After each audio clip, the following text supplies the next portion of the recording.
गावाला पाणीपुरवठा करण्यासाठी असलेल्या पाणी योजनेच्या विहिरीवरील पॉवर हाऊसमधून नवीन 7.5 HP क्षमतेचा वीज पंप आणि केबल अज्ञात चोरट्यांनी चोरून नेल्याची घटना नगर तालुक्यातील मांडवे गावात घडली।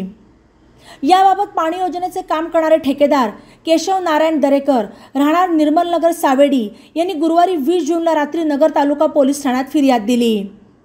मांडवे गावाला पाणीपुरवठा करणाऱ्या योजनेचे काम केशव दरेकर करतात।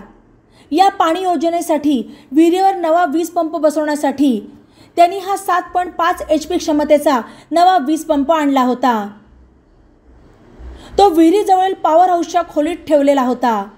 अज्ञात चोरट्याने 8 जून रोजी सायंकाळी 7 ते 9 जूनच्या रोजी सकाळी 9 या कालावधीत पॉवर हाऊसच्या खोलीच्या दरवाजाची कडी उघडून आत ठेवलेला नवीन वीज पंप आणि त्याची केबल असा 30,000चा मुद्देमाल चोरून नेल्याचे फिर्यादीत म्हटले आहे।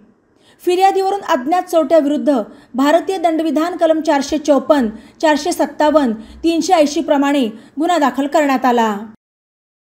ई नवा मराठा यूट्यूब चॅनलला सबस्क्राइब करा आणि बेल आयकॉनवर प्रेस करा।